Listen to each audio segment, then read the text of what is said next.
Hello and welcome, and in today's video I'm going to be showing you the top 10 most epic Ark tames, so let's get straight into it. In at number 10 I've decided to put the Astrocetus but also the Velonasaur, as I find these really add a lot in the epicness of just truly what they are in Ark. Like, these are ridiculously fast flying creatures which just have crazy saddles and crazy abilities, and they are just so cool and so epic to use. And the Astrocetus can even do all kinds of acrobatics as well with the press of a button. It's a literal dog fighter but in Ark, and same sort of goes for the Velonasaur. Not Velonasaur, it is Velonasaur. What am I thinking?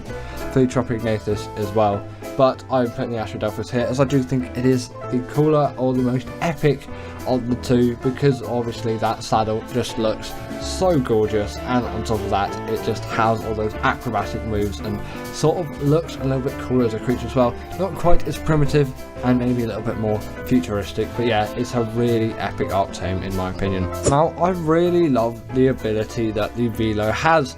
Essentially it acts as a sort of portable turret, if you will, and obviously it can shoot all kinds of spikes and spines into its opponents. It really does stand very highly in the department of a fighting creature for me, and I really like its ability. It's unique in the sense that Wildcard has never revisited it since, and obviously the Velonasaur have come out on Gen 2 as well, so it's clear Wildcard does care about its creatures and acknowledges them as being really good. It's just sort of actually a bit of a shame that they didn't do more with these creatures, but also sort of not a shame as well, as actually these creatures are a lot better off as their own standalone thing, and I really like that sort of Wildcard kept them to their own in a way. I think we all know the Desmodus by now, and this creature is really a favourite of many and definitely a favourite of mine. The Sanguine Elixir is just such an epic ability to have. A third of your tame will be done with the simple click of a button. I'm not sure about passive tames, but considering the vast majority of Ark tames are knockout ones, you know, it's going to save yourself a lot of time, especially if you like playing it on official. But even if you don't, it is still going to save you a lot of time unless you've got ridiculously high rates, and then there really is no point of this creature being here, or really a point of most creatures being there, because, you know, you're just an OP god at that point. Either way, these things also can glide around like the Snarl, another very epic creature, but sadly it's not making the list today. And obviously they can grapple onto any kind of wall or virtual surface, or even ceilings like the Capybara as well. But you know, this is a far better creature than that one. You really can't go wrong with the Desmodus. It is a very epic, cool model design, and it fits into the game nicely with a healthy amount of good abilities. In at number 7, I'm deciding to put the Deinonychus, as this is just such a nice creature for me to have, and especially considering it can literally grapple on to any sort of large creature and tear them to shreds with that bleed ability. It is really a epic ability. The animation is just so cool, and the effects with the damage is just great as well. These creatures are really ones of style. Just look at that. This creature is just bleeding out from within. Honestly, it gets me every time. And these creatures take no full damage too. They are insane at traversing the map. They have got great movement speed, great general mobility, and the pack buff on top of this too. They can climb any sort of wall or vertical surface with no issues whatsoever. They are a prime boss creature for doing that bleed ability, of course, but with the pack buff you've got an even better time with yourself, and they are very fast agile creatures, and also not too difficult to tame, just requiring you to steal their eggs from the chalk cliffs biome and simply raise it as your own. Coming up next, we have got the Maywing, and this is really a creature of insane speed and just general great travel. It spawns on Genesis Part 2, and its saddle was unlocked at level 18. You're going to have no trouble with using this creature very early on in the stages of your Ark playing, because again, that saddle was unlocked extremely early on, and although maybe there was a bit of a learning curve to be said when actually, you know, riding around on this creature, it takes a little bit to get the gist of how you control it and all of that.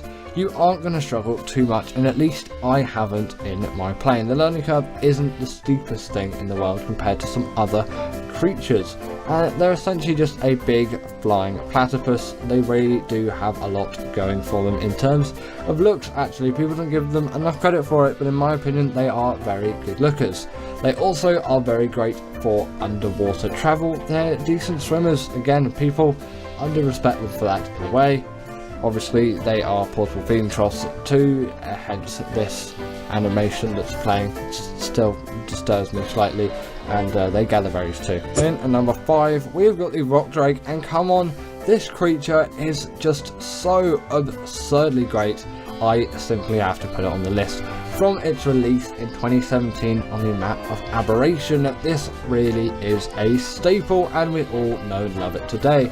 While maybe not quite as sound in the ability aspect as the Maywing, at least from my perspective, it can climb any surface that you could possibly think of, being vertical or even more than vertical. You could be completely upside down this thing, and obviously you can dive bomb onto any sort of patch of elevated ground too, which is a general nice thing to have. Although they aren't as great for less high or differing in elevation environments as shown here. I really didn't give it the best place to sort of show off its skills, if you will, in this environment, because it can't do the best in an environment like this for great travel, but they do have some pretty hefty damage, and with some Lazarus Chowder, the Rockwell boss on Aberration is an absolute cheese. These things are also a dream to tame as well. There's just such a nice process to go along with it. It's basically the Wyvern tame, but you've got to go down all the way. I think it's called the Red Zone. My brain is in a bit of a fuzz with the Aberration zones, but you know, the one that's really deep underground, that one. You go there, and then obviously you steal the Rock Drake egg, and then that's how you tame one. Then you've got to raise it up, use air conditioners, don't bother with anything else because the temperature ranges absurdly low, I think.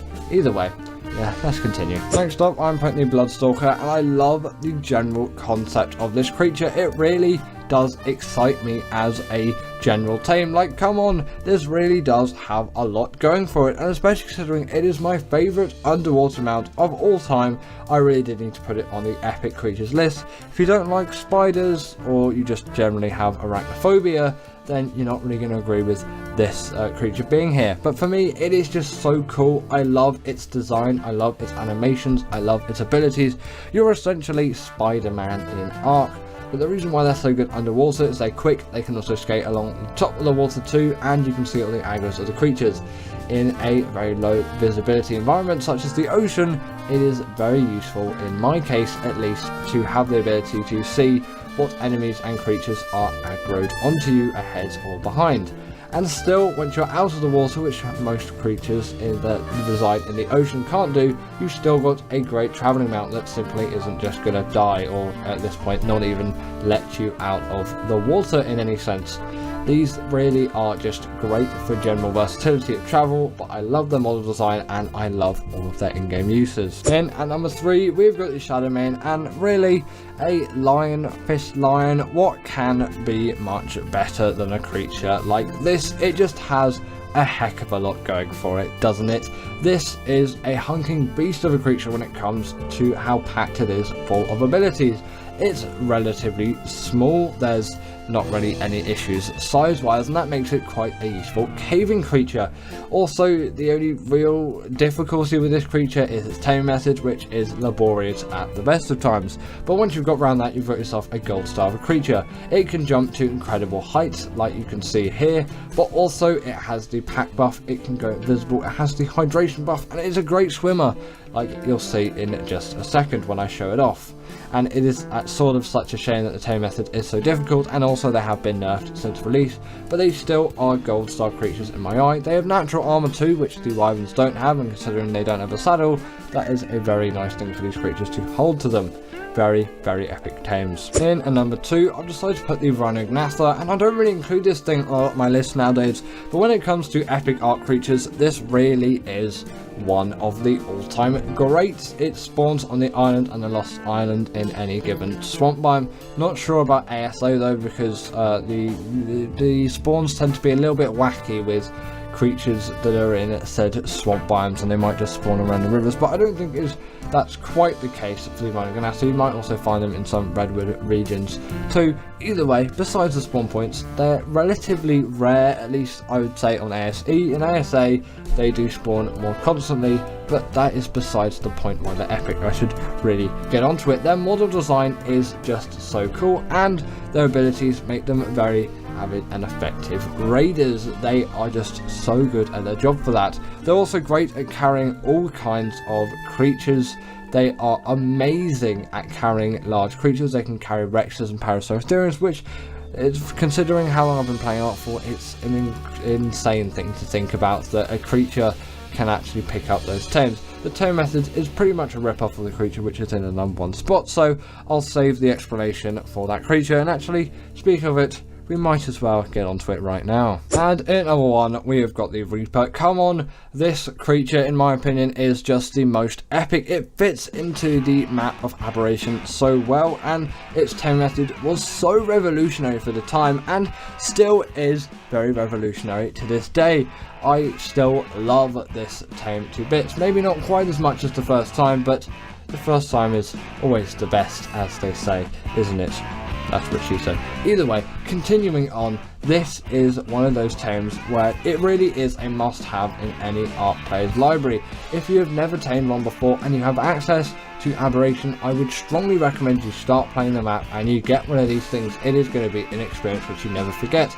Essentially, get a Reaper Queen down to below 1000 health, it will impregnate you, and then you have to gather loads of XP to get 100% effectiveness. You probably want to read pheromone glands as well once that baby is born, so it doesn't really kill you, because yes, it will kill you. But even with the pheromones, sometimes they're a little bit frisky, and they might just kill you anyway. That tends to be how things work. You don't actually technically need the pheromones, but it just makes that claiming process a lot easier, which is maybe something you wouldn't normally have to think about when raising a child, but they're a little bit more deadly all the way until, you know, you've actually claimed them, and then they're pretty tame once they've kind of come out of that original baby stage form and they turn into what Reaper Kings usually look like. But yeah, the most epic tame, in my opinion. It really does have. So thank you to my wonderful patrons, Katerina Puchkova, Karina Thorne, Dominic Masijewski, and Ethan Tapia, who have all supported me through Patreon or through YouTube memberships. If you want to join this list, then go join Patreon or YouTube members, but thanks to all of these guys.